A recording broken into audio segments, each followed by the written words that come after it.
He walked through the glass doors wearing paint-stained work boots and a faded construction jacket with concrete dust still clinging to the sleeves. His calloused hands gripped an old rifle case that looked like it had survived 3 garage sales. The crowd at Ironclad Precision Range didn't just stare, they laughed. Some pointed. Others whispered and pulled out their phones. Already imagining the viral mockery, the reigning champion, dressed in $1,000 tactical gear, smirked and made a show of offering him charity. Land one bullseye, old timer, and I'll give you 10 grand right now. The construction worker said nothing. He simply opened his battered case, chambered a single round, and steadied his breath. When he pulled the trigger, the sound didn't just echo across the range. It shattered every assumption in the room. What followed wasn't applause. It was stunned, absolute silence. Before we jump back in, tell us where you're tuning in from, and if this story touches you, make sure you're subscribed, because tomorrow, I've saved something extra special for you. The morning sun cast long shadows across the half-finished office complex, where Landon Blake had spent the last 8 hours hauling steel, beams and mixing concrete. His hands, rough and scarred from years of hard labor, were caked with dried cement that had worked its way into every crease and callus. He wiped the sweat from his brow with the back of his forearm, leaving a streak of gray dust across his tanned skin. The foreman's voice crackled through the job site radio, calling an end to the Saturday shift. Landon peeled off his work gloves and stuffed them into the pocket of his faded denim jacket, the one with the torn shoulder seam he kept meaning to stitch but never found time for. His truck, a '98 Chevy that had seen better decades, sat in the gravel lot beneath a cluster of oak trees. The paint had faded from red to a sun-bleached orange, and the passenger door still stuck from an accident 3 winters ago that he never bothered to fix properly. He climbed into the driver's seat, the springs groaning under his weight, and checked his phone. One message from Lily, his 12-year-old daughter. "Dad, you promised we'd go today. Please don't forget." He smiled faintly, the kind of smile that carried both warmth and weariness. He hadn't forgotten. He never forgot when it came to her.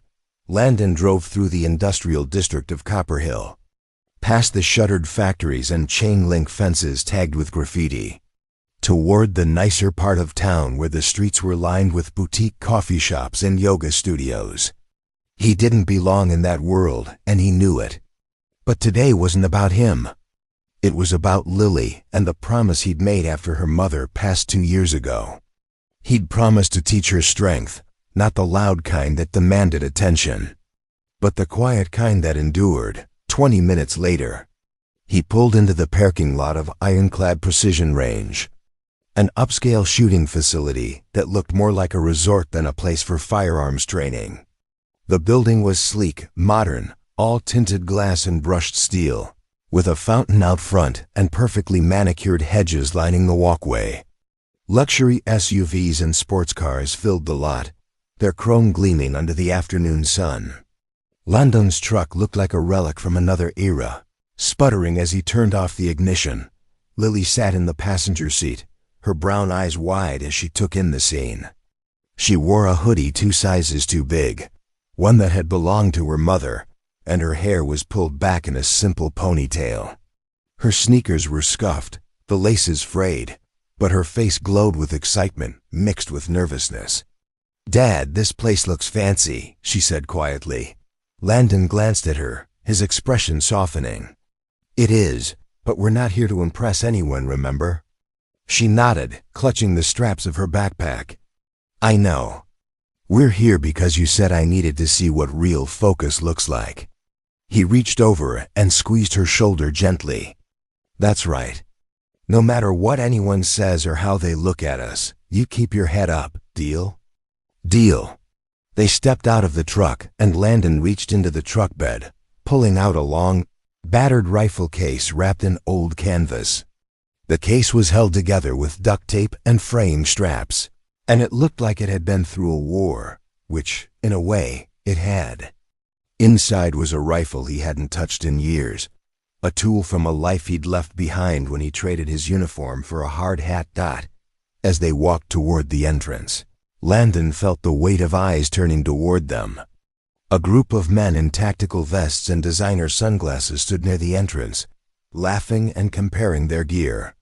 One of them, a younger guy with perfectly styled hair and a smartwatch that probably cost more than Landon's monthly rent, elbowed his buddy and nodded in their direction. "Check it out," the guy muttered, barely keeping his voice down. "Looks like someone took a wrong turn on the way to the junkyard." His friends snickered. Landon didn't react. He'd learned a long time ago that some battles weren't worth the energy. Lily glanced up at him, her face tight with embarrassment, but Landon just gave her a reassuring nod and kept walking. Inside, the range was even more extravagant than the exterior suggested. The floors were polished marble, the walls lined with digital screens displaying leaderboards, competition stats, and promotional videos of shooters in slow motion, their faces chiseled and confident. Glass cases displayed custom firearms that cost more than Landon made in 6 months.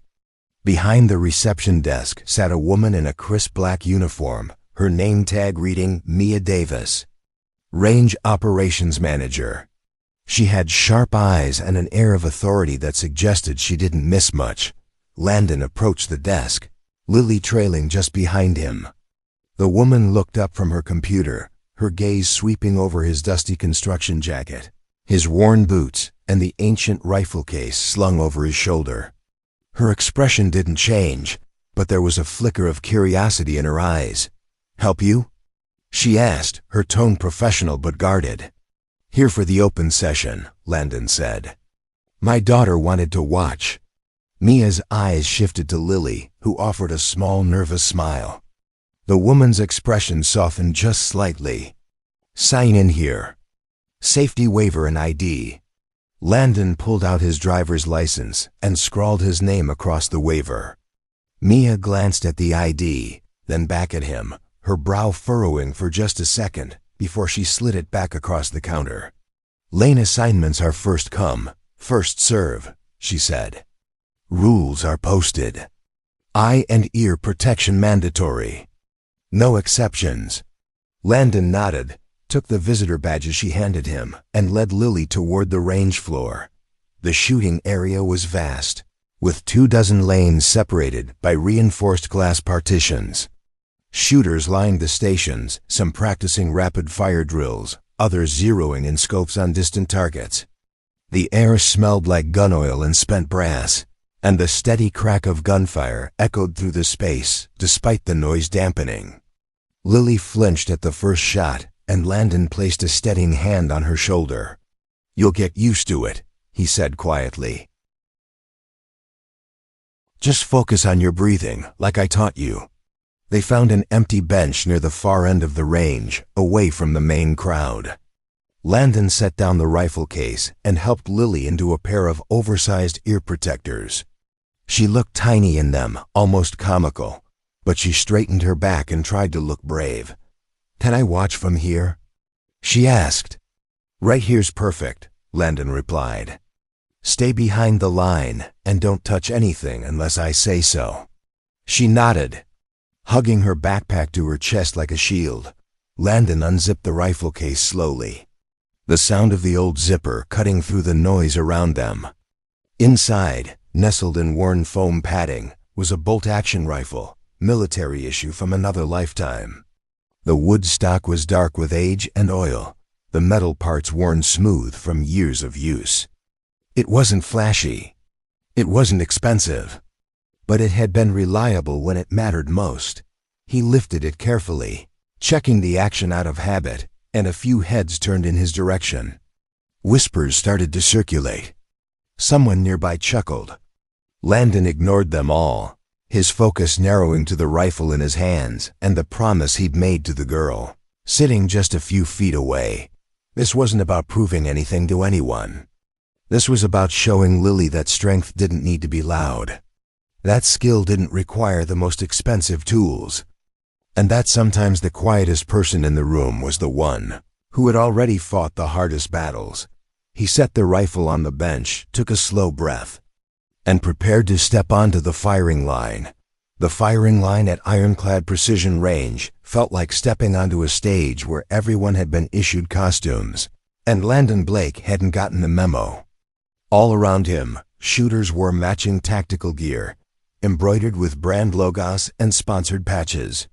Their weapons gleamed under the overhead LED lighting, custom builds with carbon fiber stocks, titanium triggers, and scopes that looked like they belonged on satellites. Everything was pristine, calculated, and expensive. Landon stood at lane 17, the furthest from the main crowd, his faded construction jacket still dusted with concrete powder. His boots left faint gray prints on the polished floor. The rifle on the bench in front of him looked like a relic, something that belonged in a history museum rather than a premium shooting facility. The wooden stock was scratched and darkened with years of handling, and the metal components showed the telltale wear of heavy use. There were no fancy modifications, no digital attachments, just iron sights and a bolt action that required patience and practice to operate smoothly. Preparing and narrating this story took us a lot of time, so if you are enjoying it, subscribe to our channel. It means a lot to us. Now back to the story. Lily sat behind him on a bench designed for spectators, her legs swinging nervously as she watched the other shooters. A young woman 2 lanes over was filming herself with a mounted phone, striking poses between rounds and checking her angles. A man in his 40s wearing wraparound sunglasses indoors barked instructions to his teenage son about breathing techniques, his voice loud enough to carry across half the range. Everything here was performance, spectacle, content for social media, or bragging rights at the country club. Mia Davis, the operations manager, stood near the control booth with her arms crossed, watching the floor with a sharp, evaluating gaze. She'd seen thousands of shooters come through these doors, mostly wealthy hobbyists looking for a thrill or businessmen trying to impress clients. But something about the man in the construction jacket didn't fit the usual profile. She'd noticed the way he moved, deliberate and economical, no wasted motion. She'd seen the name on his ID, Landon Blake. It sounded familiar, but she couldn't place it. A commotion drew her attention toward the center of the range. Bryce Chambers had arrived. Bryce wasn't just a regular at Ironclad Precision, he was the face of the place. His photo was printed on banners hanging from the rafters, action shots of him mid-competition with his signature rifle raised in victory. He held every house record, had won 3 regional championships in the last 2 years, and his instructional videos had racked up millions of views online. Bryce was in his early 30s, movie star handsome with a sharp jawline and perfectly styled hair that somehow stayed in place even under a tactical cap. He wore custom gear that looked like it cost more than a used car, all matte black with neon green accents and his initials stitched across the chest. "Yo, make some room," Bryce called out as he strode onto the range floor, flanked by 2 friends who looked like they'd been plucked from a fitness magazine.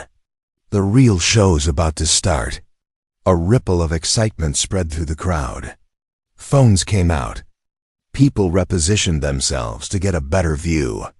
Bryce soaked it all in, flashing a practiced smile and giving a casual salute to a cluster of admirers near lane 5. He set up at lane 10, right in the center of the range where everyone could watch. His rifle case was a sleek carbon fiber shell with LED strips that glowed when he opened it. Inside was a masterpiece of modern engineering, a custom bolt-action rifle with a digital scope, adjustable cheek rest, and a price tag that could have fed a family for months. Bryce assembled it with theatrical precision, making sure every move was visible to his audience. "Let's warm up with something easy," he announced. Loading a magazine and cycling the bolt with a satisfying metallic snap dot, the crowd watched as Bryce fired a rapid succession of 5 shots at a target 100 yards downrange. Each shot landed within the inner ring, tight grouping, textbook accuracy. Applause broke out. Someone whistled. Bryce grinned and gave a mock bow. "That's how it's done, folks," he said, his voice amplified by the natural acoustics of the range. Precision, power, and a little bit of style. It was then that Bryce's eyes drifted down the line of shooters, scanning the lanes with the casual arrogance of someone who owned the space. His gaze landed on lane 17, and he paused. The man standing there looked wildly out of place. Dusty jacket, old rifle, no tactical vest, no high-tech scope, nothing that screamed serious shooter. Bryce's grin widened. "Hey," Bryce called out, loud enough for half the range to hear. "You lost, buddy?" The hardware store's 2 blocks down. Laughter erupted from his entourage. A few other shooters glanced over, smirking. Landon didn't respond. He was running a cleaning rod through the barrel of his rifle, methodical and unhurried, as if Bryce's voice was just background noise. Bryce wasn't used to being ignored.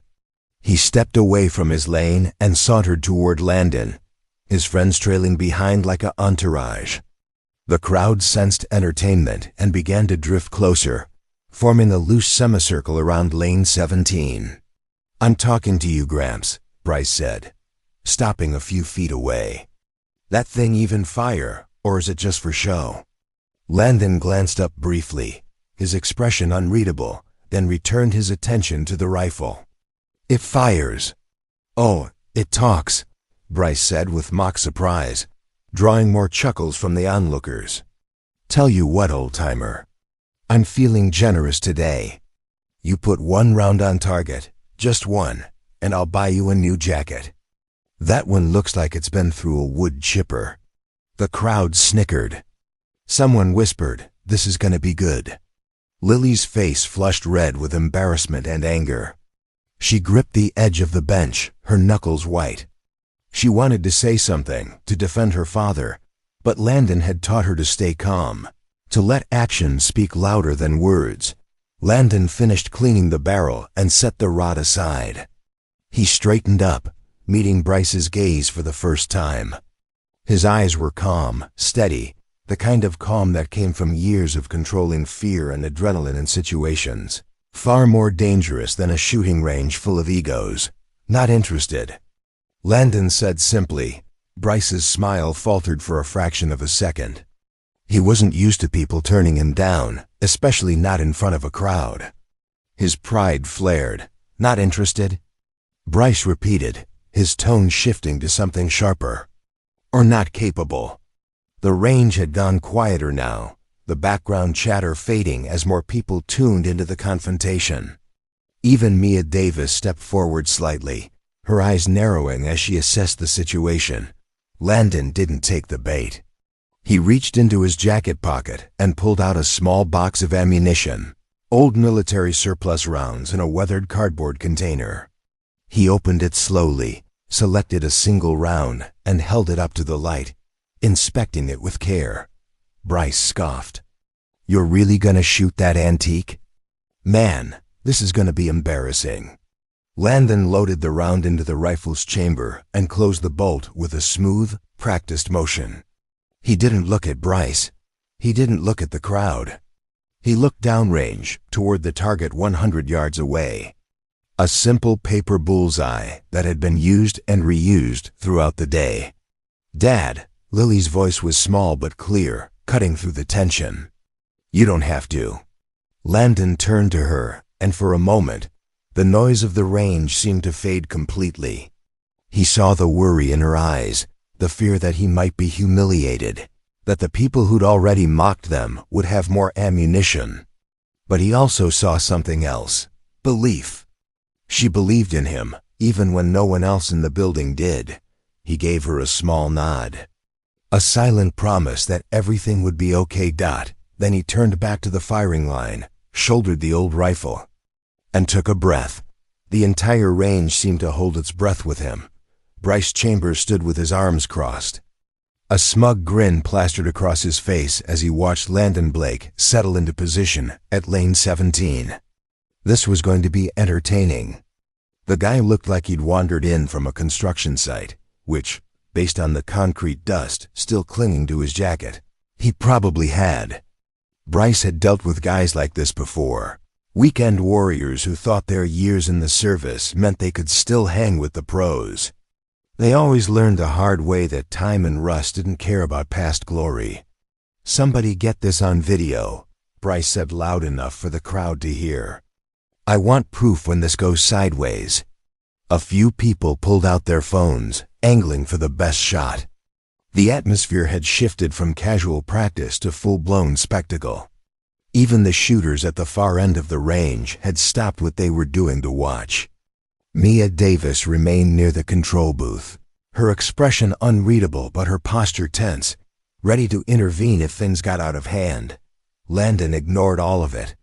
He'd been in hostile environments before, places where people's lives depended on his ability to shut out distraction and focus on the task at hand. A shooting range full of rich civilians with expensive hobbies didn't even register on his scale of pressure. He adjusted his stance slightly, feet shoulder-width apart, weight balanced. His hands moved with the kind of unconscious precision that came from muscle memory drilled in over thousands of repetitions. The rifle felt familiar in his grip despite the years since he'd last held it. The wood stock, worn smooth by his palms, seemed to mold to his shoulder. The iron sights, simple and unadorned, aligned with his eye as naturally as breathing. He didn't need digital readouts or laser rangefinders. He'd learned to shoot in places where technology failed, and all you had left was skill, patience, and the willingness to trust yourself completely. Bryce leaned against the partition of lane 16, still talking. "Tell you what, Construction Joe, make this shot and I'll personally upgrade you to a real rifle. Something from this century." More laughter. Someone in the back yelled, "Give him a chance, Bryce." "I am giving him a chance," Bryce shot back with exaggerated magnanimity. "That's why I'm standing here instead of just walking away." Lily watched from her seat, her hands clenched together so tightly her fingernails dug into her palms. She wanted to scream at all of them, to tell them they had no idea who her father was, what he'd done, what he'd survived. But she stayed silent, remembering what he'd told her on the drive over. Sometimes the best response to noise is silence. Let your actions be the only argument you need. Be the only argument you need. Landon's breathing slowed. Inhale for 4 counts. Hold for 2. Exhale for 6. It was a rhythm he'd learned in sniper training, a way to lower his heart rate and steady his hands. The world began to narrow, the peripheral noise fading into a dull hum. The target downrange came into sharp focus, the black circle of the bullseye standing out against the white paper. He felt the weight of the rifle, the slight resistance of the trigger under his finger. He knew exactly how much pressure it would take, knew the exact moment the sear would release and send the firing pin forward. There was no guesswork, no hesitation. Just mechanics and timing. Bryce's voice cut through the silence one more time. "Any day now, Gramps. Some of us have actual practice to get back to." Landon exhaled one final time. And in that space between breaths where the body is perfectly still, he squeezed the trigger. The crack of the rifle was sharp and singular, echoing through the range like a thunderclap. The report was different from the high-tech firearms around them. Deeper, more resonant, the sound of old-school gunpowder doing its job without electronic assistance. For a moment, no one moved. The target downrange didn't show any obvious indication of a hit from this distance. The crowd waited, some already preparing to laugh, others pulling up their phone screens to zoom in. Then the automated target system kicked in, pulling the paper target forward on its mechanical track so it could be inspected up close. The paper slid along the overhead rail, traveling the 100-yard distance in smooth, mechanical silence. As it approached the firing line, details became visible. There was a single hole in the paper, dead center dot not just in the bullseye, but in the exact middle of the bullseye, a perfect puncture that had torn through the tiny dot at the heart of the target. The range went silent. Bryce's smirk vanished. He pushed off the partition and walked closer to the target, staring at it as if it might be some kind of trick. His friends exchanged confused glances. The crowd, which had been poised for mockery, now stood frozen in collective shock. Mia Davis straightened from her position near the control booth, her eyes widening slightly. She'd seen thousands of shots fired at ironclad precision, countless bullseyes and near misses, but she'd rarely seen a cold bore shot. The very first round through a barrel that day land with that kind of precision. It was the hardest shot to make because the barrel hadn't been warmed up. The rifle hadn't been zeroed for the day's conditions. And this guy had done it with iron sights and ammunition that looked like it had been sitting in a garage for a decade. One person started clapping, slow and deliberate. Then another. Within seconds, a wave of genuine applause rippled through the crowd. Not the performative kind that Bryce usually commanded, but the kind that came from witnessing something unexpected and undeniable. Lily's face broke into the biggest smile Landon had seen in months. She wanted to run to him, to hug him, but she stayed in her seat, respecting the range rules. Her eyes shining with pride. Landon ejected the spent casing, caught it in his palm, and slipped it into his jacket pocket. He didn't celebrate. He didn't gloat. He simply began to disassemble his rifle with the same quiet efficiency he'd used to set it up. Bryce stood there, staring at the target, his jaw tight. His entire persona was built on being the best, the champion, the guy everyone came to watch. And this nobody, this construction worker in a dusty jacket with a rifle older than half the people in the building, had just made a shot that was cleaner than anything Bryce had done all day. "Lucky shot," Bryce finally said. But his voice lacked its earlier confidence. Landon didn't respond. He placed the disassembled rifle back into its case and zipped it closed. Bryce couldn't let it go. His pride wouldn't allow it. He stepped forward, his voice louder now, trying to reclaim control of the room. "One shot doesn't mean anything. Anyone can get lucky once." Landon looked up at him, his expression still calm, still measured. "I didn't come here to compete with you." "Then what did you come here for?" Bryce demanded. Landon glanced over at Lily, who was watching him with those wide, trusting eyes. "To show my daughter that you don't need the fanciest equipment or the loudest voice to hit your target. You just need to know what you're aiming at and why it matters." The simplicity of the answer seemed to catch Bryce off guard. He opened his mouth to respond, but found himself with nothing to say. The crowd had shifted now, no longer looking at him as the center of attention, but at the quiet man packing up his old rifle. Mia Davis stepped forward, weaving through the crowd until she stood at lane 17. "That was an impressive shot," she said, her tone professional but genuine. "Thank you," Landon replied simply. She studied him for a moment, then asked, "You military?" "Used to be."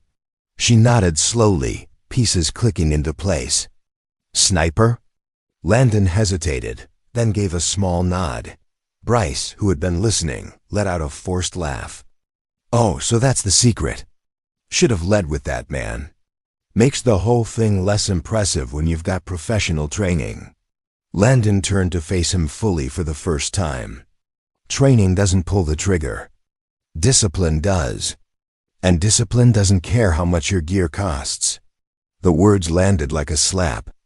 Bryce's face flushed red, his hands clenching into fists at his sides. The crowd watched in tense silence, waiting to see how he'd respond. "You think you're better than me?" Bryce said, his voice low and edged with anger. "I didn't say that." "Then prove you're not just a one-trick pony," Bryce snapped. 10 rounds. 10 targets.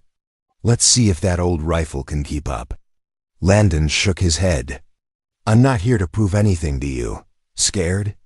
Bryce pressed, sensing weakness. Lily's voice, small but clear, cut through the tension. "He's not scared of you." Every head turned toward her. She stood up from the bench, clutching her backpack, her chin lifted in defiance despite the tremor in her voice. "My dad isn't scared of anything." He just doesn't need to show off. Bryce looked at her, then back at Landon, and something cruel flickered in his eyes. That your kid? Maybe you should teach her not to write checks you can't cash. The temperature in the room dropped. Landon's expression didn't change, but something in his posture did. A subtle shift, a tightening of the shoulders, a stillness that felt dangerous. Mia Davis recognized it immediately and stepped between them. All right, that's enough, she said firmly. Bryce, back to your lane. Sir, you're welcome to continue practicing if you'd like, but let's keep this civil. Bryce held Landon's gaze for another long moment, then turned away with a dismissive wave. Whatever. One lucky shot from a has-been. I've got real training to do. But as he walked back to his lane, the crowd didn't follow him the way they usually did. They lingered near lane 17, watching Landon with new eyes, curiosity replacing mockery. Landon knelt down beside Lily and placed a hand on her shoulder. You okay? She nodded, blinking back tears of frustration. I didn't like the way he talked to you. I know. But we're not here for him. We're here for us. She hugged him tightly, and he held her for a moment, before standing back up. He glanced at the rifle case, then at Mia, who was still standing nearby. Is the range open for another hour? He asked. 2 hours, Mia replied. Landon nodded. Then we'll stay. I'd like to show my daughter a few more things. Mia smiled faintly. Lane 17's yours for as long as you want it. As Landon began to set up again, Bryce watched from across the range, his jaw clenched. His mind already racing with ways to reassert his dominance. This wasn't over. Not by a long shot. The next 20 minutes passed in a strange, suspended quiet. Landon had returned to his bench at lane 17, methodically walking Lily through the basics of rifle maintenance. He showed her how to clean the barrel, how to check the firing pin, how to inspect each round for defects before loading. His voice was low and patient, the kind of teaching that came from genuine care rather than obligation. Lily listened intently, asking questions that showed she was absorbing every word around them. The atmosphere at Ironclad Precision Range had shifted in subtle but unmistakable ways. Shooters who had been focused on their own practice now found excuses to drift closer to lane 17. Some pretended to adjust their gear. Others walked past on their way to the water fountain, stealing glances at the man in the dusty construction jacket. The mockery had evaporated, replaced by curiosity and something that looked like respect. Bryce Chambers, however, was a different story. He stood at lane 10, surrounded by his usual entourage, but the energy had changed. His friends still laughed at his jokes, still nodded along with his commentary, but there was a forced quality to it now, like actors who knew the script had been rewritten, but were trying to pretend otherwise. Bryce loaded magazine after magazine, firing rapid sequences at targets, his technique flawless, his groupings tight. But every few minutes, his eyes would drift down the line toward lane 17, and his jaw would tighten. Mia Davis watched it all from her position near the control booth. She'd been managing Ironclad Precision for 3 years, long enough to recognize when ego was about to become a problem. Bryce had always been competitive, sometimes aggressively so, but she'd never seen him this rattled. The way he kept glancing at Landon reminded her of a fighter who'd just taken an unexpected punch and was trying to decide whether to retreat or double down. She pulled out her tablet and did something she rarely did during open sessions. She accessed the range's database and ran a search on the name from Landon's ID, Landon Blake. The system pulled up his registration information. Standard background check clearance, firearm safety certification from years ago. Nothing remarkable. But Mia had learned to trust her instincts. And her instincts told her there was more to this story. She switched to a different database. One that wasn't public. A military service verification system that the range subscribed to for insurance purposes. She entered his name and date of birth. The results loaded slowly, and when they appeared, Mia felt her eyebrows rise. Landon Blake, former Marine Corps, scout sniper. 2 deployments. Honorable discharge, decorated. The file didn't include details about specific operations. That information was classified, but it included enough to paint a picture. This wasn't just some veteran who'd done basic rifle training. This was someone who'd operated at the highest level of precision, shooting under the worst possible conditions. Mia closed the tablet and looked back at lane 17, where Landon was now letting Lily hold the unloaded rifle, guiding her hands to the proper grip, showing her how to align the sights. He moved with the patience of someone who understood that teaching wasn't about showing off what you knew, but about making sure the other person understood. A commotion pulled Mia's attention back to the center of the range. Bryce had stepped away from his lane and was talking animatedly to a small group of spectators, his voice carrying across the space. "Look, I'm not saying the guy can't shoot," Bryce was saying, his tone reasonable but with an undercurrent of defensiveness. "I'm saying one shot doesn't prove anything. Consistency is what separates amateurs from professionals. Anyone can get lucky once." One of the spectators, an older man with silver hair and an expensive watch, nodded thoughtfully. "He did make it look pretty easy, though." "Easy?" Bryce scoffed. "The man took 30 seconds to line up one shot. In competition, you've got to be fast and accurate. Speed matters." Another voice chimed in, a younger woman who'd been filming earlier.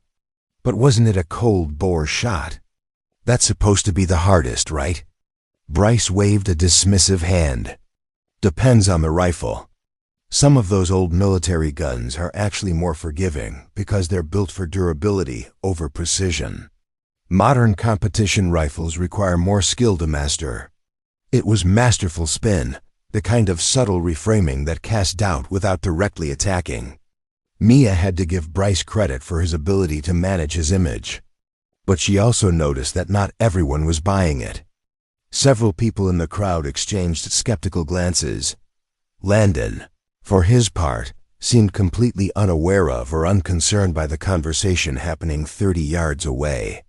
He'd finished the maintenance lesson with Lily and was now packing up the rifle case. Lily looked disappointed. "We're leaving already?" she asked. "We've been here almost an hour," Landon said gently. "You've got homework, and I promised Mrs. Chun I'd fix her porch railing before dark. But what about that guy?" Lily gestured vaguely toward Bryce. "Aren't you going to show him?" Landon knelt down so he was eye level with his daughter. "Show him what?" "That you're better than him." He smiled a sad, knowing smile. "I don't need to be better than him. I just need to be good enough for what matters.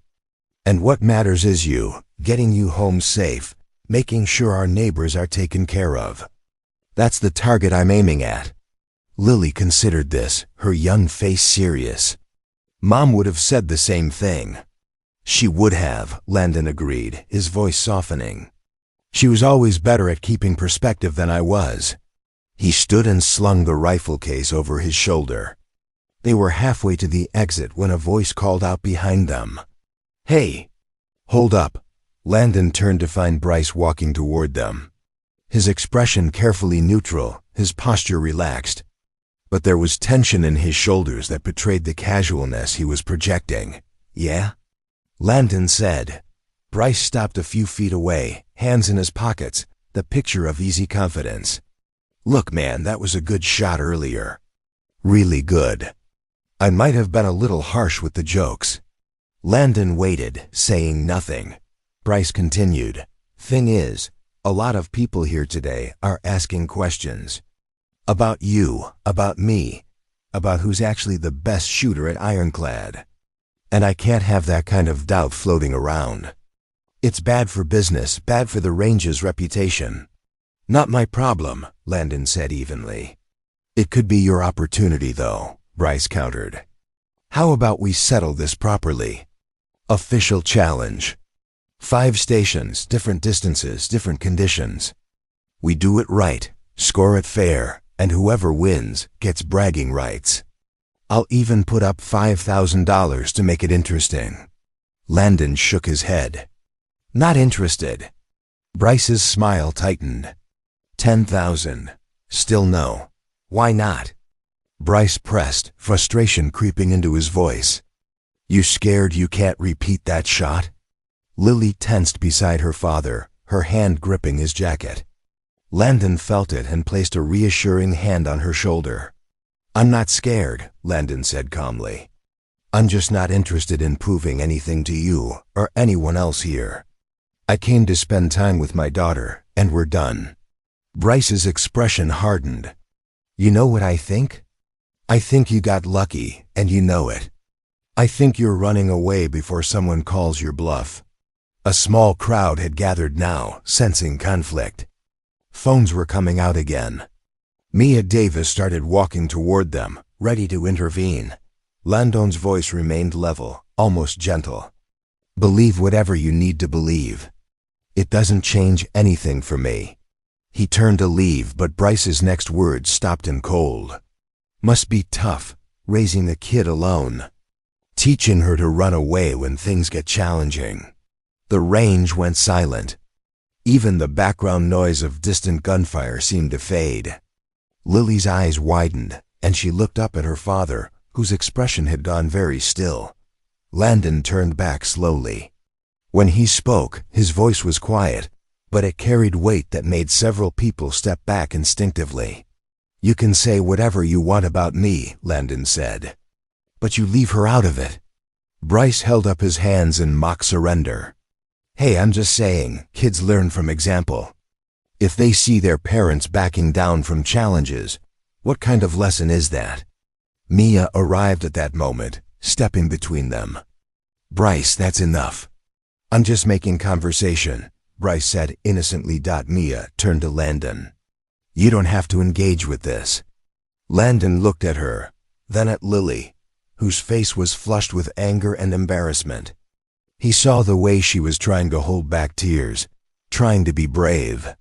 He thought about all the times over the past 2 years when she'd had to be brave, when she'd lost her mother and had to watch her father struggle to keep their world together. He thought about how hard she'd worked to believe in him, to trust that he could still be strong even when everything felt broken, and he thought about the promise he'd made, not just to her, but to the woman he'd loved and lost, to show their daughter that strength wasn't about domination or ego. It was about knowing when to walk away and when to stand your ground. He looked back at Bryce. 5 stations. 1 shot each. Winner takes nothing. This isn't about money. Bryce's eyes lit up. Then what's it about? Settling this so you'll leave us alone, Landon said simply. Bryce grinned, sensing victory. Deal. We do it next Saturday. Give me time to promote it properly. No promotion, Landon said firmly. We do it now or not at all. The grin faltered. Now? Right now. You wanted to settle it, so let's settle it. Bryce glanced around at the crowd, calculating. He'd wanted time to prepare, to build hype, to make sure the conditions favored him. But backing down now, in front of all these people, would be worse than accepting. Fine, Bryce said. Let's do it. Mia looked between them, then sighed. All right. I'll set up the course. But this is unofficial, not a sanctioned competition. Clear? Both men nodded. As the crowd began to buzz with excitement. Lily tugged on her father's jacket. Dad, you don't have to do this. Landon knelt down beside her. I know. But sometimes you have to stand up, not for yourself, but for the people you love. She hugged him tightly. Promise you'll be careful? Always, he whispered back. Mia Davis moved with efficient precision, her tablet in hand as she programmed the range's automated system. Within minutes, she'd configured 5 stations, each designed to test different aspects of marksmanship. The standard practice targets were replaced with competition-grade scoring boards, and the digital displays overhead flickered to life, ready to track every shot in real time. The crowd had swelled considerably. Word had spread through the facility that something significant was happening at Ironclad Precision, and shooters from the adjacent training rooms had filtered in, along with staff members on break and even a few people from the attached pro shop. The betting chatter had already started, quiet exchanges of cash and confident predictions. Most of the money was on Bryce. Landon stood at the staging area, checking his rifle one final time. The weapon was simple, almost primitive compared to Bryce's gleaming custom build, but every component was in perfect working order. He'd maintained this rifle religiously over the years, even when he'd sworn he was done with shooting. Done with everything that reminded him of sand and blood and the weight of decisions that cost lives. Lily sat on the bench behind him. Her backpack hugged her to her chest like armor. She wanted to be brave for him, but her heart was hammering so hard she could feel it in her throat. She'd never seen her father in competition with anyone. He was always so quiet, so content to stay in the background, to let others have the spotlight. Watching him step into this arena felt surreal and frightening. Bryce, meanwhile, was in his element. He worked the crowd like a performer, shaking hands, accepting well wishes, and posing for photos. His rifle case was open like a display, the carbon fiber gleaming, the custom components catching the light. He'd removed his tactical vest and replaced it with a fitted compression shirt that showed off his gym-sculpted physique. Everything about his presentation screamed professional athlete. "All right, listen up," Mia called out, her voice amplified through the range's PA system. "This is an informal challenge match between Bryce Chambers and Landon Blake. 5 stations, 1 shot per station. Scoring is based on accuracy, measured by the range's digital targeting system. Highest cumulative score wins. Any questions?" Bryce raised his hand with theatrical flair. "Just to clarify, we're shooting simultaneously, right? Not taking turns?" Mia nodded. "Correct. You'll both shoot from adjacent lanes at each station. Keeps it fair and saves time." "Perfect," Bryce said, flashing his signature grin to the crowd. Landon said nothing. He simply nodded his understanding and waited. Mia consulted her tablet. "Station 1, 50 yards, standing position, no support. Standard bullseye target. You'll have 30 seconds from the ready signal to take your shot." The 2 men moved to lanes 8 and 9. Bryce took his position with practiced showmanship, adjusting his stance multiple times, rolling his shoulders, performing breathing exercises that looked more like yoga than marksmanship prep. The crowd watched him with familiar admiration. Landon simply stood at his lane, rifle held loosely in a ready carry position, his eyes on the target downrange. There was no performance, no ritual, just quiet focus. The ready signal blinked green on the overhead display. The 30-second clock began counting down. Bryce moved first, bringing his rifle up smoothly, his movements textbook perfect.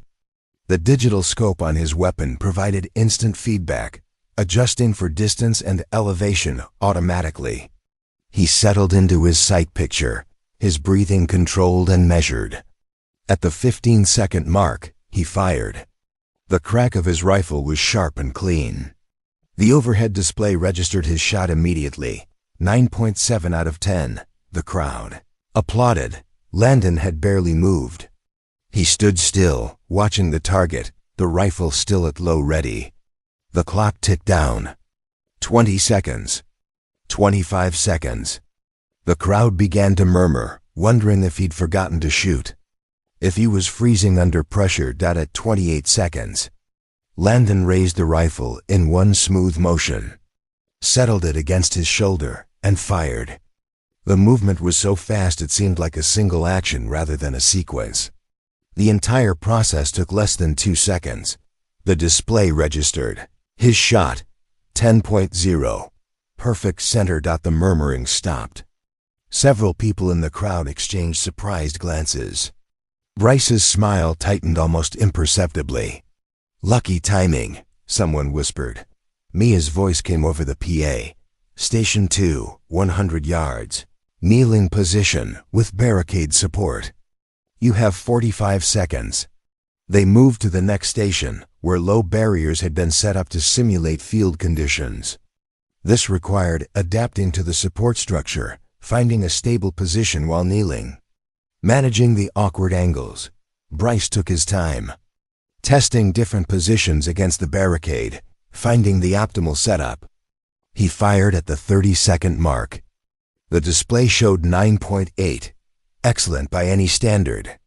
The crowd cheered again. Landon knelt, rested the rifle on the barricade with minimal adjustment, and fired at the 40-second mark. 10.0. The cheering became more scattered, confused. This wasn't supposed to be happening. Bryce was the champion, the professional, the one with all the advantages. Yet this construction worker with an old rifle was matching and exceeding him with almost insulting ease. Bryce's jaw clenched. He could feel the narrative slipping away from him, could sense the crowd's attention shifting. This was supposed to be a demonstration of his superiority, a way to put the upstart back in his place and reassert his dominance. Instead, it was becoming something else entirely. Station 3, Mia announced.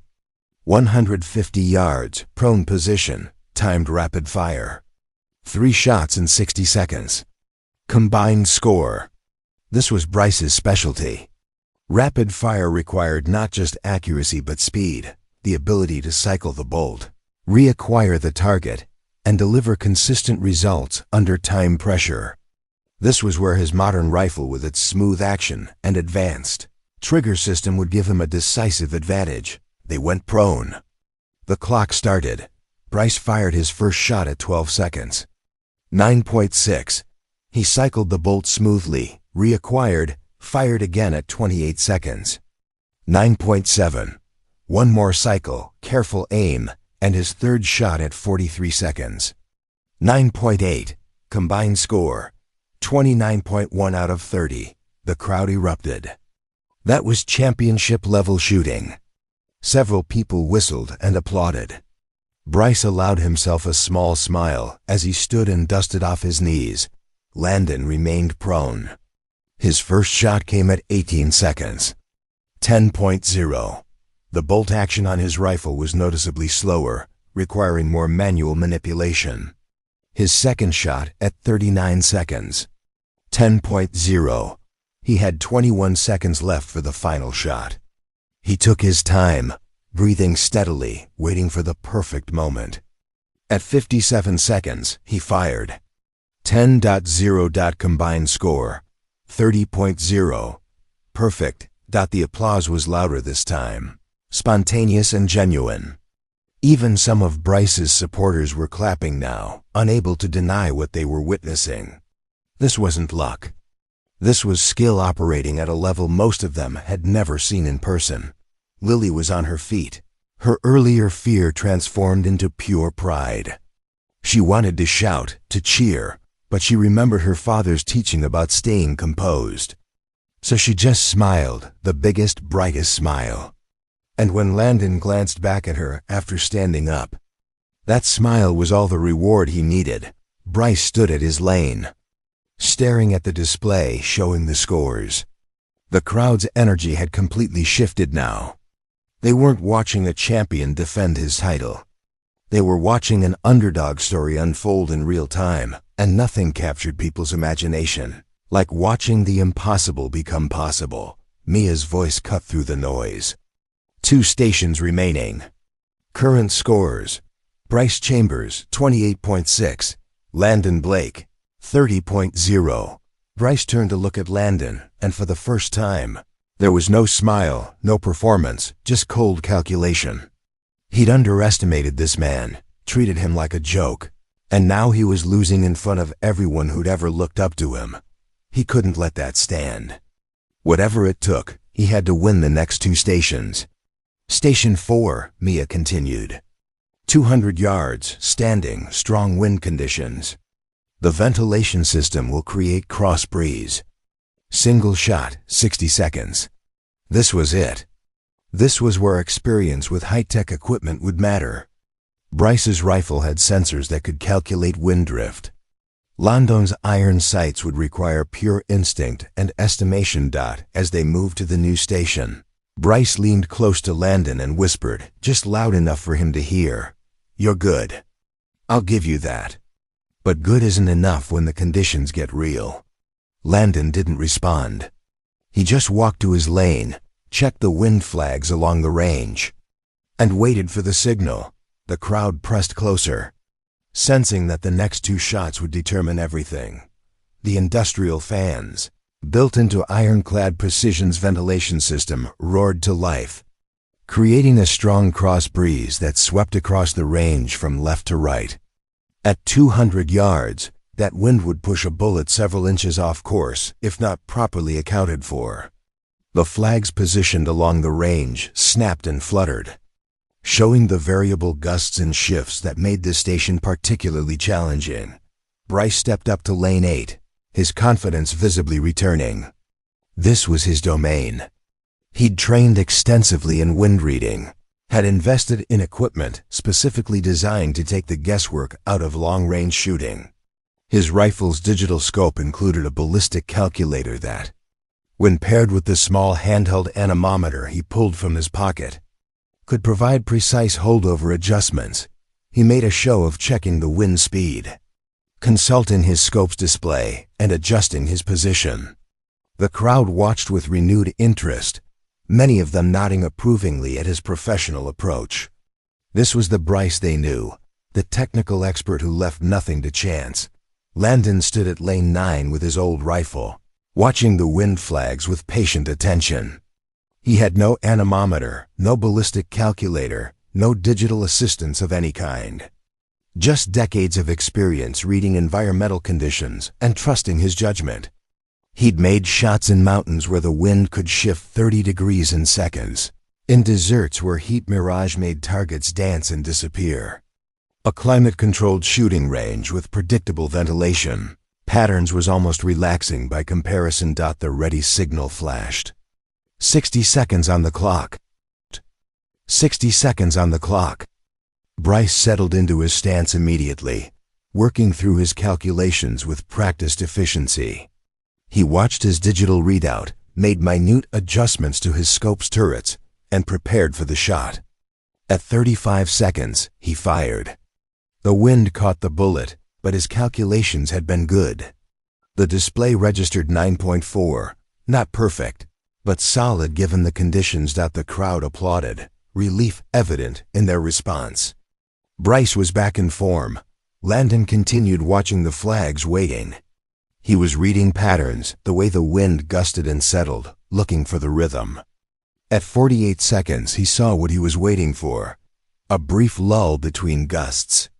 He raised the rifle, made a slight adjustment to his aim point based purely on instinct and experience, and fired. The bullet flew true, compensating for the wind with precision that seemed almost supernatural. The display showed 10.0. The crowd's reaction was different this time. There was applause, but it was mixed with something else, a kind of awed confusion. How was he doing this? Without any of the tools that modern precision shooting demanded. Without the technology that everyone assumed was necessary. He was achieving results that shouldn't have been possible. Bryce stared at the display, his knuckles white as he gripped his rifle. The math wasn't adding up. He'd done everything right, used every advantage his equipment provided, and he was still losing. It didn't make sense, unless the problem wasn't the equipment at all. Mia checked her tablet, verifying the scores with the automated system.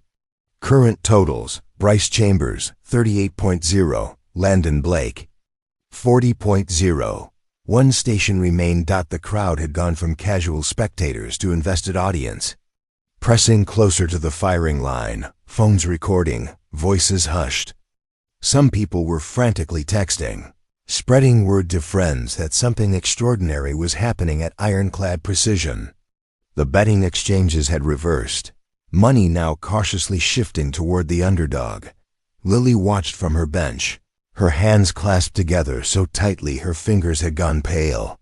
She'd seen her father shoot before, had watched him teach safety and technique, but she'd never seen him in competition, never witnessed the full extent of what he was capable of.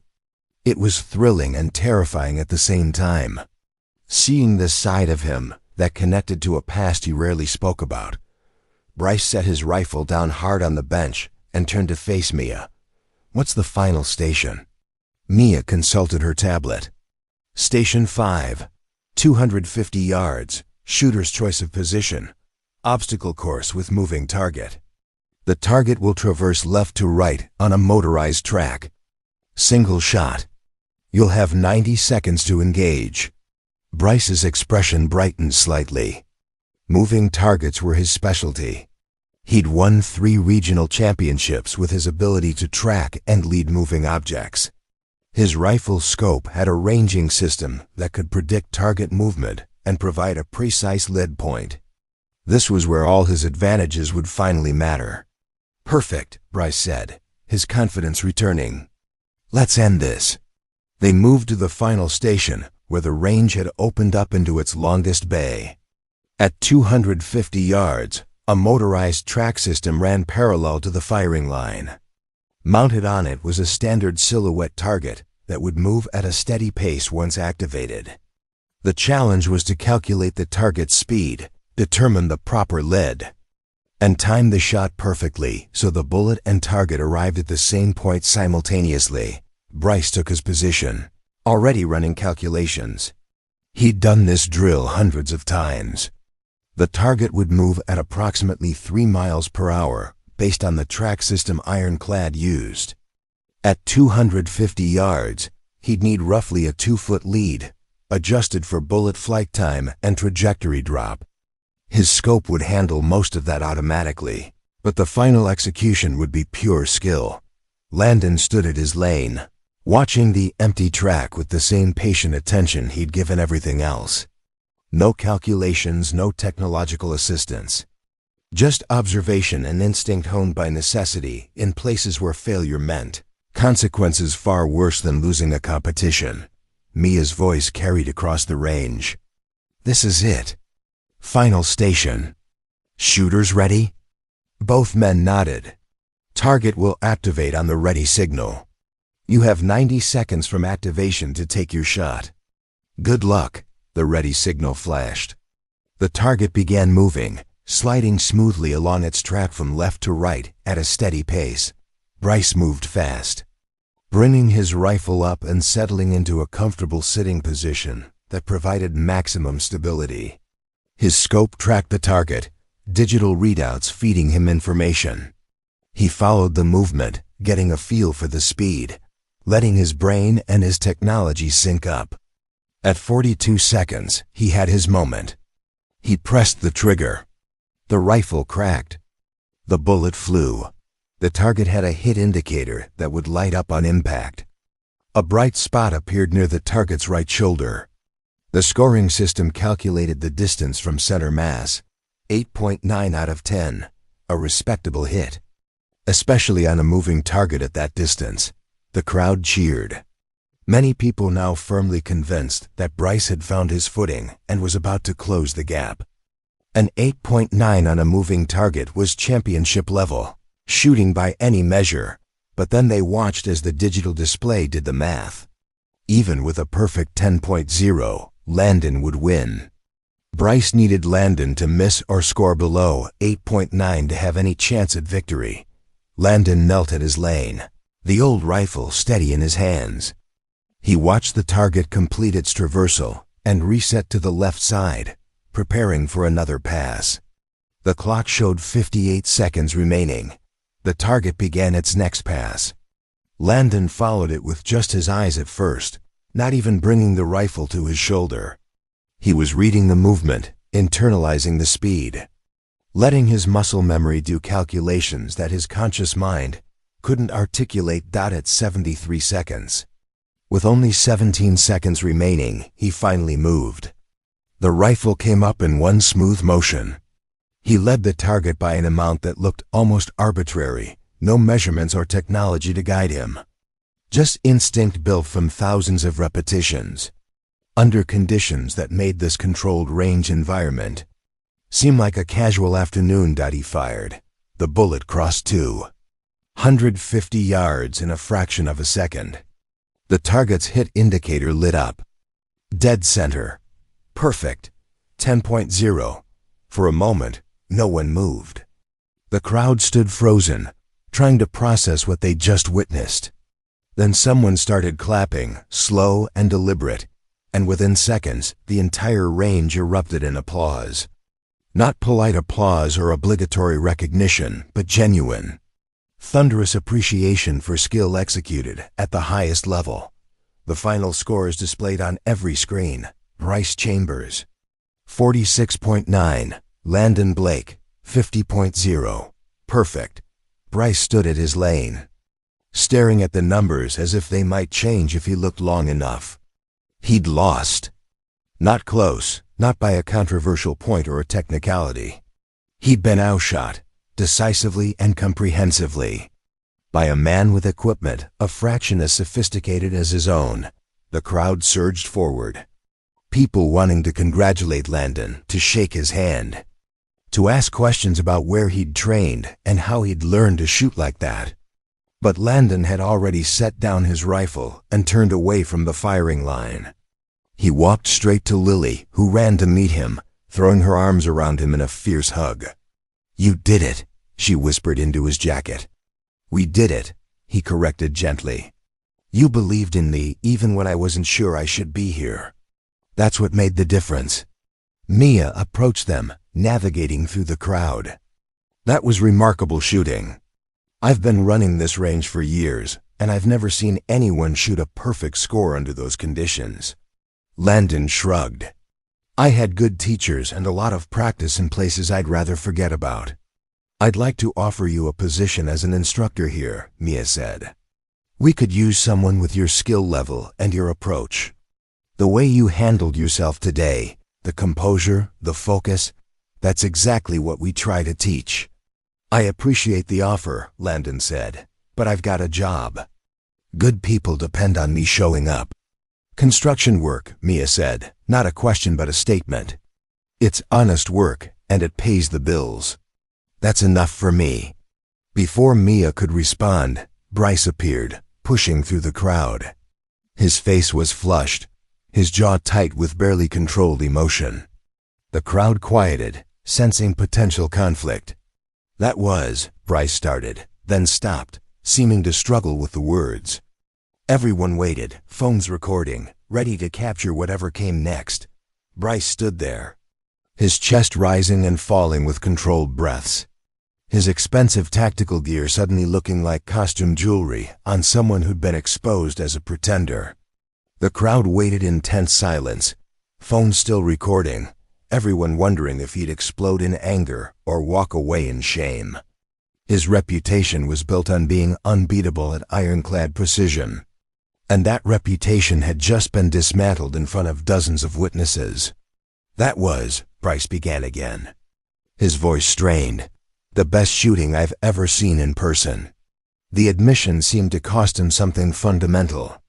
His shoulders sagged slightly, and when he extended his hand toward Landon, it wasn't the confident gesture of a champion, but the reluctant acknowledgement of someone who'd been humbled.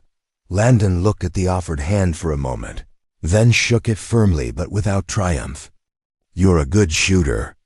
Your technique is solid. Your technique is solid." "Not good enough, apparently," Bryce said, attempting a smile that didn't quite reach his eyes. He glanced at the crowd, then back at Landon. "Where did you train? I mean, that wasn't just military basic. That was something else." Landon hesitated, his instinct always to deflect, to avoid talking about that part of his life. But Lily squeezed his hand, and he saw in her eyes that she wanted to understand too. She'd heard fragments over the years, mentions of deployments and operations, but he'd always changed the subject, always steered conversations towards safer ground. "Marine Corps Scout Sniper School," Landon said quietly. "Then 3 years with a Special Operations Unit. 2 deployments." The crowd had gone completely silent now, everyone straining to hear.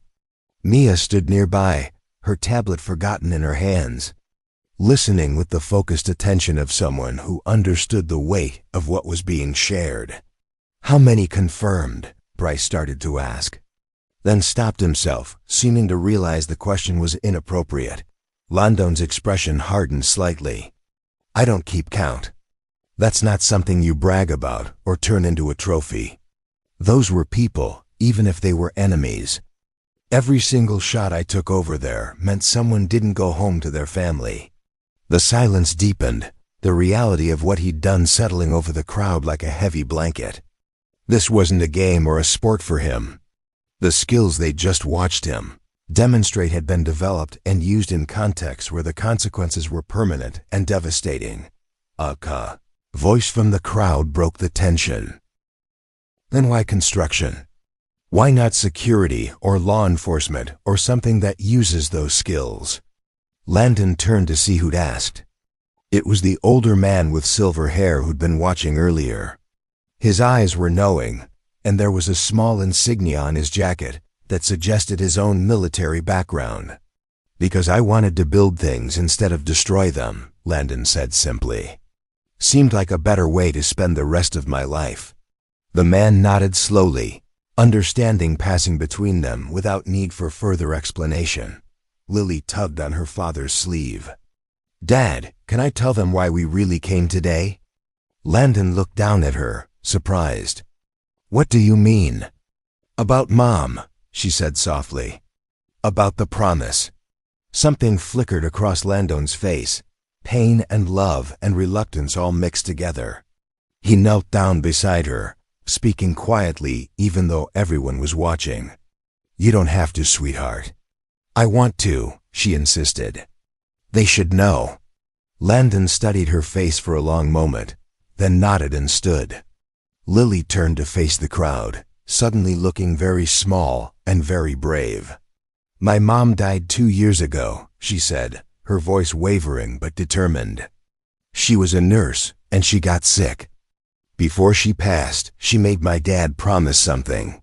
The crowd leaned in, and several people lowered their phones, sensing this was a moment that shouldn't be performed or packaged for social media.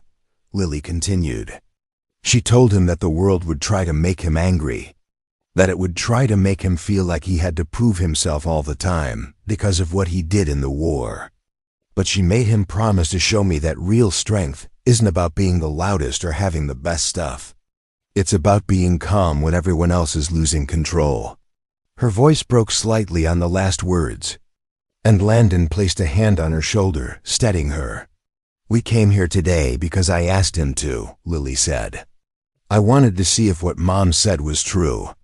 If he could walk into a place like this where everyone had better equipment and look down on us and still be strong without getting angry or mean." She looked up at her father, tears streaming down her face now. "And he did. Even when people made fun of us, even when that guy," she gestured at Bryce, "said those things, Dad stayed calm. He didn't shoot perfect because he wanted to win. He shot perfect because he wanted to keep the promise he made to Mom." The silence that followed was profound. Several people in the crowd wiped at their eyes. Bryce stood frozen, the full weight of his earlier behavior crashing down on him.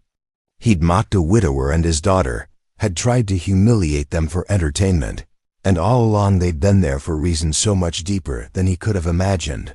Mia was the first to move. She walked over to Lily and knelt down beside her. "Your mom sounds like she was a very wise person." "She was," Lily said, smiling through her tears. "She always knew the right thing to say." Mia stood and looked at Landon. "I meant what I said about the instructor position. Not because of how you shoot, but because of why you shoot. That's the kind of mindset we should be teaching here." "I'll think about it," Landon said. Though his tone suggested he probably wouldn't, the older man with the silver hair stepped forward, extending his hand. "Colonel James Patterson, retired. I commanded a Marine infantry battalion in Desert Storm. What your wife taught you, what you're teaching your daughter. That's the lesson I spent 30 years trying to get through. to young officers who thought warfare was about firepower and aggression. Landon shook his hand. "Thank you, sir." "No," Patterson said firmly. "Thank you for remembering that the skills we learn in war should make us better people in peace, not just more dangerous ones." Others began to approach, not for autographs or photos, but to shake Landon's hand, to tell their own stories, to share their own losses and lessons. The shooting competition had become something else entirely, a catalyst for a conversation about what strength really meant and what veterans owed themselves and their families after service ended. Bryce stood apart from the group, watching. His friends had drifted away, uncomfortable with the emotional weight of the moment, but he remained. After several minutes, when the crowd had thinned slightly, he approached Landon again. "I owe you an apology," Bryce said. "Not just for today, but for the attitude I brought. I've been treating this range like it's my personal stage, like shooting is about ego and dominance. You just reminded me what it should actually be about." Landon regarded him for a moment. "You're young. You've got time to figure it out. Will you teach me?" Bryce asked, the question catching Landon off guard. "Not technique, I mean, obviously you could teach me that too. But the other part. The discipline. The purpose. I don't want to be just a good shooter anymore. I want to be a good man who happens to shoot." Landon glanced at Lily, who nodded encouragingly. He looked back at Bryce and saw something in the younger man's eyes that hadn't been there before. Genuine humility and a willingness to learn. "Show up at the Copper Hill construction site on Monday morning," Landon said. 5 a.m. Bring work gloves and a willingness to take instruction without ego. Bryce blinked, confused. "Construction site? You want to learn discipline and purpose. You learn it by building something that helps other people. Shooting is a skill. How you use that skill, that's character. Character is built through service, not competition." Bryce absorbed this, then nodded slowly. 5 a.m., I'll be there." As Bryce walked away, Mia approached with her tablet.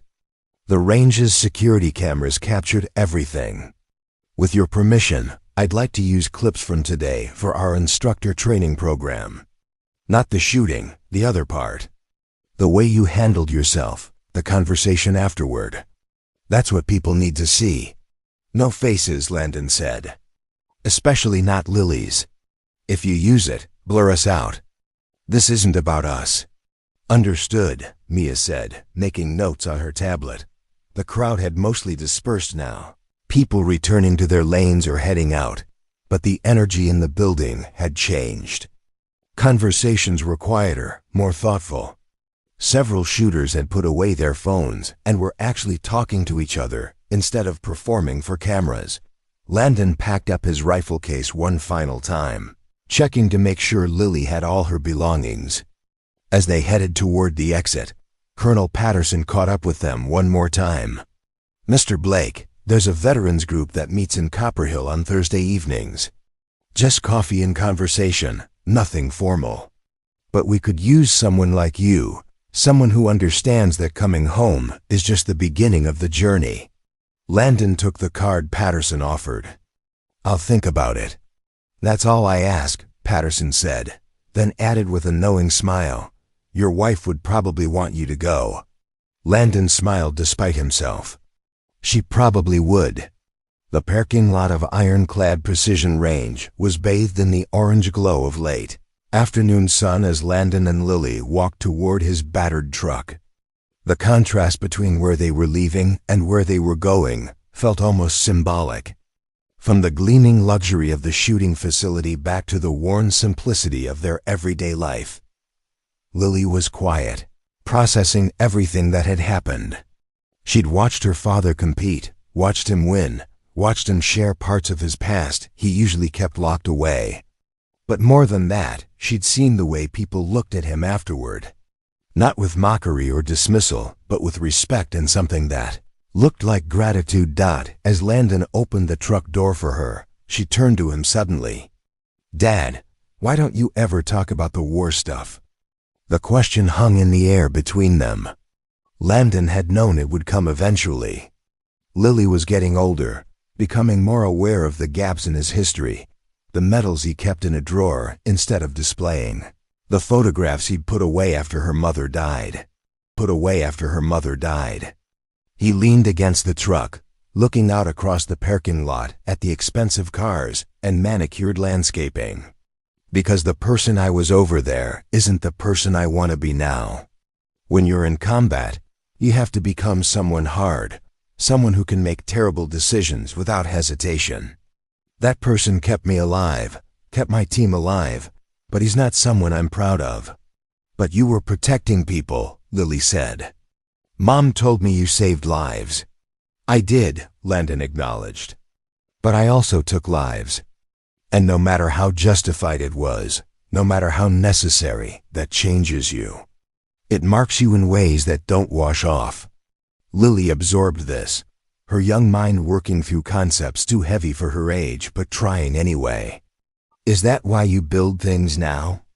To balance it out? Landon looked at his daughter with amazement. Her mother's wisdom was alive in her, that ability to cut through complexity and find the heart of things. Yeah, he said softly. That's exactly why. Every building I help construct, every home I help repair, it's like I'm adding weight to the other side of the scale. Doesn't erase what I did, but it gives me something to point to when I wonder if my life has been worth the cost. Mom thought your life was worth it, Lily said firmly. She told me once that you were the bravest person she'd ever known, not because you went to war, but because you came back and chose to be gentle. Landon felt his throat tighten. 2 years after losing her, his wife could still reach through time and say exactly what he needed to hear. He pulled Lily into a hug, holding her close while the parking lot emptied around them. When they separated, Lily wiped her eyes and smiled. So what happens now? Now we go home, order pizza, and you do your homework while I fix Mrs. Chun's porch railing like I promised. That's not what I meant, Lily said. I mean, everything changed today. Those people in there, they want you to teach them. That guy Bryce wants to learn from you. Colonel Patterson wants you to join his group.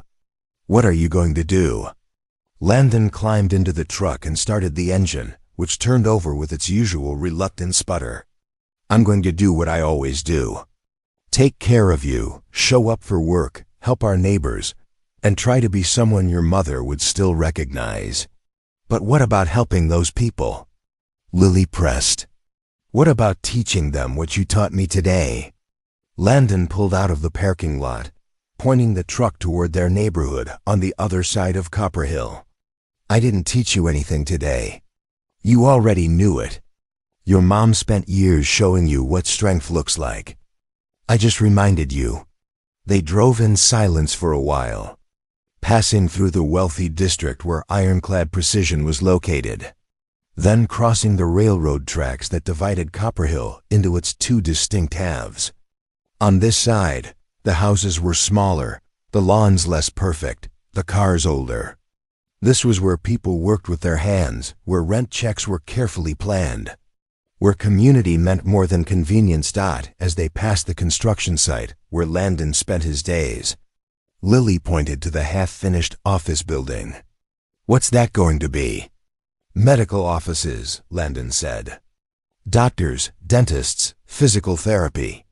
Should be finished by spring. You're helping build a place that will help sick people get better, Lily observed. That's pretty cool. It's just construction. No, it's not, Lily insisted. It's what you said before. It's balance. You're building something that will help people for years and years. How many people will get better because you helped build that place? Landon had never thought about it that way. To him, construction was just work, a way to pay bills and stay busy. But hearing Lily frame it as service, as contribution, shifted something in his perspective. They pulled into the driveway of their small rental house, a 2-bedroom cottage with peeling paint and a porch that sagged slightly on one side. It wasn't much, but it was theirs. And Landon had spent the last 2 years making it as comfortable as he could for Lily. Mrs. Chun, their elderly neighbor, was sitting on her own porch next door, waving at them as they arrived. Her railing had been loose for weeks, a safety hazard that Landon had promised to fix, but kept putting off because work ran late and he was always tired. "Give me 10 minutes to change," Landon told Lily. "Then I'll get started on Mrs. Chun's railing before it gets dark." But when he came back outside in his work clothes, tools in hand, he found Mrs. Chun's porch already occupied. Bryce Chambers was there, along with 2 other young men from the shooting range, examining the loose railing with careful attention. Landon stopped, confused. "What are you doing here?" Bryce looked up, slightly embarrassed. "You said to show up Monday morning for construction work. I figured I'd get a head start. Hope that's okay. I didn't give you my address." "Range manager lady helped me out," Bryce admitted. "Said you lived next to someone who needed help, and I should make myself useful. These guys," he gestured to his companions, "wanted to come too." One of them, a stocky man in his 20s, stepped forward. "I'm Seth Newman. Was at the range today. What you said about building instead of destroying, that hit home. I'm a plumber by trade. If there's anything here that needs fixing beyond carpentry, I can help." The other man, older with graying temples, nodded. "Patrick Bowen, retired Navy. I've been looking for a way to be useful since I got out. Figured helping fix up a neighborhood is as good a purpose as any." Landon stood there, overwhelmed by the sudden appearance of help he hadn't asked for. Mrs. Chun emerged from her house, delighted by all the attention. "Your father is very popular," she told Lily in her accented English. "So many young men want to learn from him." Lily grinned. "Yeah, he's pretty great." Landon shook his head, but he was smiling. "All right, if you're here to work, let's work. Bryce, you and Seth take measurements on this railing. Patrick, check the porch supports underneath. I want to make sure this is structurally sound before we replace anything." They worked as the sun set. This improvised crew of strangers, brought together by a shooting competition that had become about something more than accuracy. Mrs. Chun brought out lemonade. Lily did her homework on the porch steps, looking up occasionally to watch her father teach these men the same patient, careful approach he brought to everything. By the time darkness fell, the railing was fixed, the supports reinforced, and Mrs. Chun's porch was safer than it had been in years. The men stood back, admiring their work with satisfaction that came from tangible accomplishment. "Same time Monday?" Bryce asked as they prepared to leave. 5 a.m., Landon confirmed. "And bring breakfast. We've got a full day ahead of us." After they left, Landon and Lily sat on their own porch, eating pizza straight from the box. The neighborhood was quiet, just the sound of distant traffic and crickets beginning their evening chorus. "Mom would be proud of you," Lily said between bites.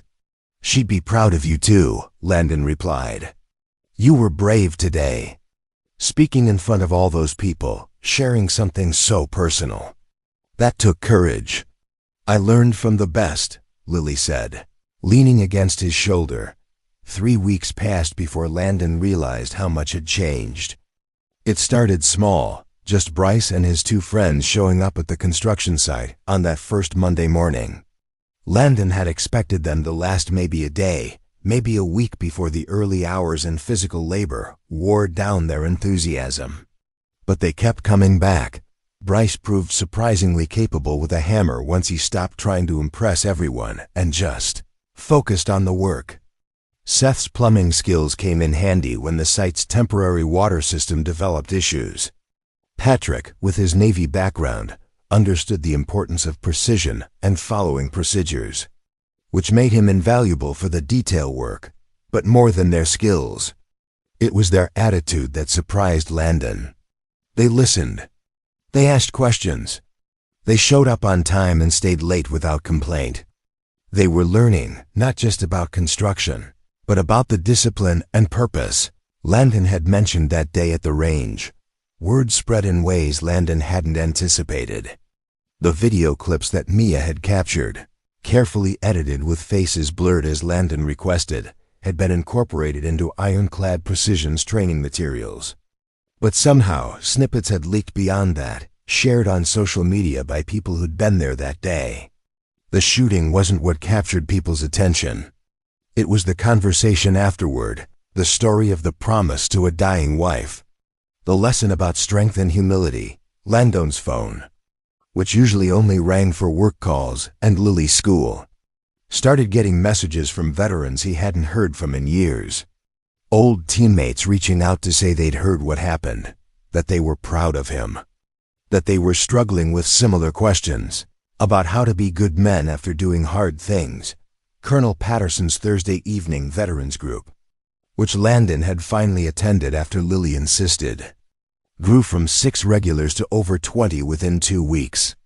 They met at a community center in Copper Hill, drinking cheap coffee and sharing stories, trying to help each other navigate the gap between who they'd been in uniform and who they wanted to become in civilian life. That at one of these meetings, a younger veteran named Mitchell Rhodes, who'd served in Afghanistan and was struggling with PTSD, broke down while talking about how angry he felt all the time. The group listened without judgment as he described feeling like a weapon that had been discarded, trained for violence but expected to slot peacefully back into society. Landon, who usually stayed quiet during these sessions, spoke up. "You're not a weapon.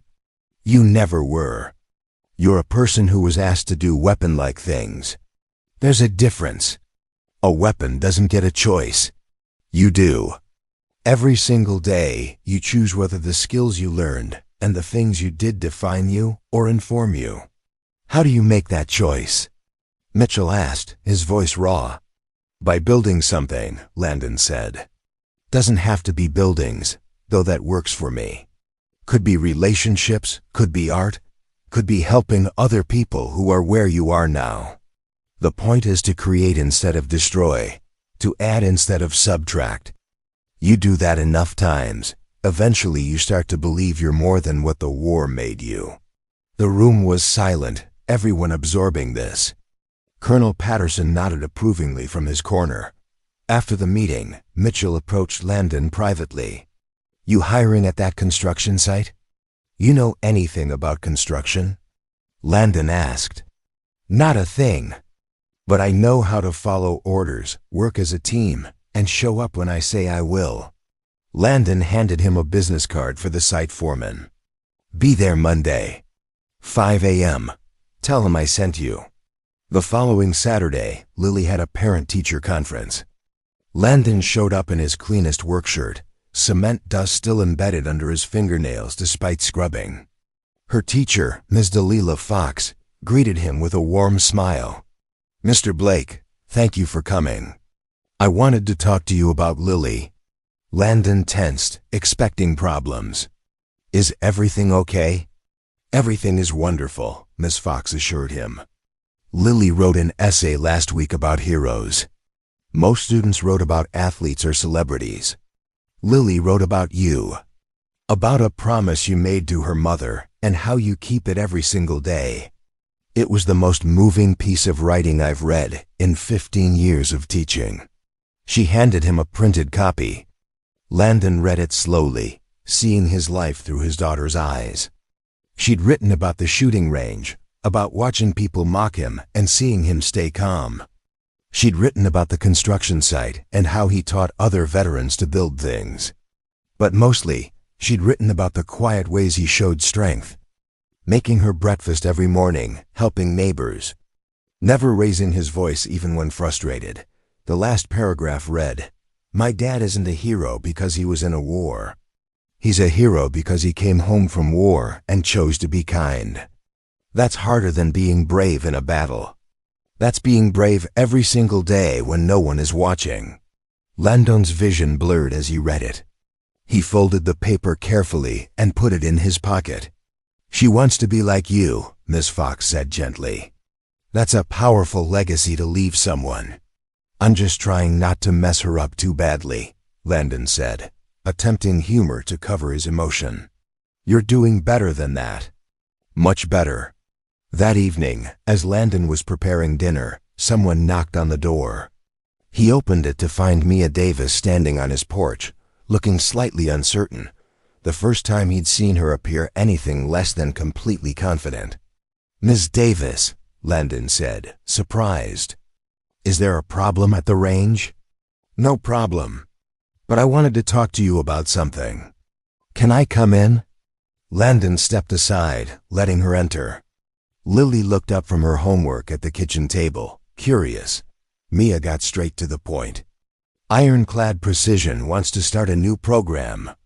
We're calling it Precision Purpose. The goal is to teach shooting skills the way you demonstrated that day, as a form of discipline and focus rather than ego and competition. We want you to design the curriculum and oversee the instructors. I already told you, I have a job," Landon said. "This would be evenings and weekends. Pay is competitive. But more importantly, it would give you a platform to teach what you've been teaching those veterans who show up at your construction site. We've had over 100 inquiries from veterans who heard about what happened and want that kind of mentorship." Landon shook his head. "I'm not a motivational speaker. I'm not someone who should be put on a platform." "That's exactly why you should be," Mia countered. "Because you don't want it. Because you're doing this for the right reasons. The veterans who reach out, they're not looking for someone to tell them they're heroes. They're looking for someone to show them how to be normal again. You're the only person I've met who actually understands that." Lily spoke up from the table. "Dad, you should do it. Mom would want you to help them." Landon looked at his daughter, then at Mia. "Let me think about it." "That's all I ask," Mia said, leaving her card on the counter. "But think fast. We've got people waiting." After she left, Landon sat at the table with Lily, both of them quiet for a long moment. "Are you scared?" Lily asked. "Terrified," Landon admitted. "What if I can't help them? What if I say the wrong thing? You helped Bryce. You helped Mitchell. You help people every day just by being you. Why would this be different?" "Because it would be official, organized. I'd be responsible." Lily reached across the table and took his hand. "You're already responsible for all those people. They're already coming to you. This would just give you better tools to help them." Landon squeezed her hand gently, amazed as always by her wisdom. She was 12 years old, but spoke with the clarity of someone much older, her mother's gift passed down and growing stronger. "When did you get so smart?" he asked. "I learned from the 2 best teachers in the world," she said simply. That night, after Lily had gone to bed, Landon sat on the porch with a beer he barely touched, thinking about promises and responsibility, about the difference between what he wanted and what was needed. The neighborhood was quiet, just the sound of distant cars and the rustle of leaves in the evening breeze. His phone buzzed, with a text from Colonel Patterson. "Thursday's meeting. 27 attendees. 3 new guys drove 4 hours to be there. They're asking for you specifically. Think about what that means." Landon thought about it. He thought about Mitchell and Bryce and all the others who were trying to figure out how to carry their training into peacetime without letting it define them negatively. He thought about his wife, who'd always seen people not for what they were, but for what they could become with the right support. And he thought about the promise he'd made. Not just to show Lily what strength looked like, but to be the kind of man worthy of the faith his wife had placed in him. He pulled out his phone and texted Mia, "Let's talk about the curriculum. But I have conditions." Her response came within seconds. "Name them." "No publicity. No commercialization. This is about service, not profit. Anyone who comes through the program agrees to volunteer in their community afterward. And Lily helps design the family component, because this affects whole households, not just the veterans." 3 dots appeared as Mia typed then. "Deal. When can you start?" Landon looked at the stars beginning to appear in the darkening sky. feeling the weight of new responsibility settling on his shoulders alongside the old burdens he'd carried for years. Monday, he typed. Always Monday. 6 months later, the community center in Copperhill had been transformed. What was once a dusty storage room now served as the headquarters for Precision Purpose, the program that Mia and Landon had built together. The walls were lined with photographs not of trophies or competitions, but of veterans working together on community projects, building wheelchair ramps, renovating youth centers, teaching firearm safety to responsible citizens. Every Tuesday and Thursday evening, the space filled with people seeking something they couldn't find anywhere else. Veterans learning to channel their training into service. Family members trying to understand their loved ones better. Young people looking for mentorship from those who'd seen darkness and chosen light. Landon stood at the front of the room, addressing a group of 15 newcomers. Bryce Chambers sat in the second row, now a certified instructor himself, no longer wearing designer tactical gear, but simple work clothes that bore the honest stains of construction and community service. Beside him sat Mitchell Rhodes, who'd gone from struggling with rage to becoming a peer counselor, helping other veterans navigate their transitions. Precision isn't about perfection, Landon was saying, his voice steady and calm. It's about intentionality.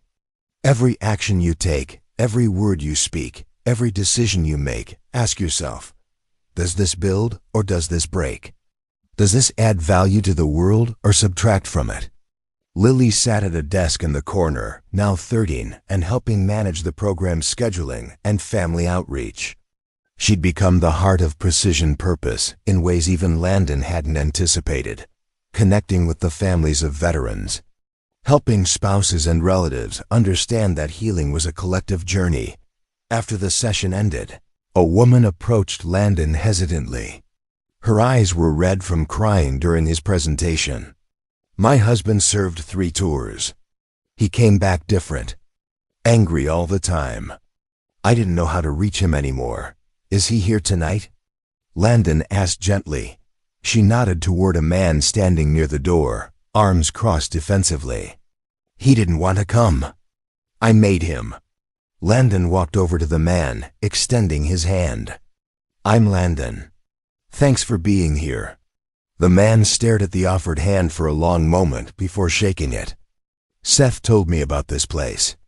Said you helped him. Seth helped himself, Landon corrected. I just gave him some tools and a different target to aim at. 3 months later, that same man was leading a workshop on veteran spouse communication. His wife beside him, both of them teaching others what they'd learned about rebuilding trust and connection. The ripple effects kept spreading. Construction crews led by Precision Purpose graduates had renovated 12 homes for elderly residents across Copperhill. A mobile crisis team staffed by program veterans was providing peer support to those struggling with transition challenges. Local schools had started inviting program members to speak about service, sacrifice, and choosing purpose over pride on a quiet Sunday morning. Landon and Lily visited the cemetery where her mother was buried. They brought fresh flowers and sat on the grass beside the headstone. I kept the promise, Landon said softly, as if his wife could hear him. And it became something bigger than I imagined. Lily leaned against his shoulder. She knew it would. That's why she made you promise. As they walked back to the truck, Lily asked, Dad, do you think we're done? Is this enough? Landon looked at his daughter, seeing not just the young woman she was becoming, but the legacy of love and wisdom that lived on through her. We're never done, he said. Every person we help goes out and helps someone else. That's how promises become movements. That's how one quiet shot echoes forever. They drove home through Copperhill, past the construction site where veterans worked alongside civilians, past the community center where healing happened in whispers rather than shouts, past neighborhoods made stronger by people who'd learned that true precision meant hitting the target that mattered most, purpose. The loudest impact doesn't come from the shot itself. It comes from the steady aim of a promise kept, one day at a time, one person at a time. Until silence becomes strength, and strength becomes legacy. Up next, you've got 2 more standout stories right on your screen. If this one hit the mark, you won't want to pass these up. Just click and check them out. And don't forget to subscribe and turn on the notification bell so you don't miss any upload from us.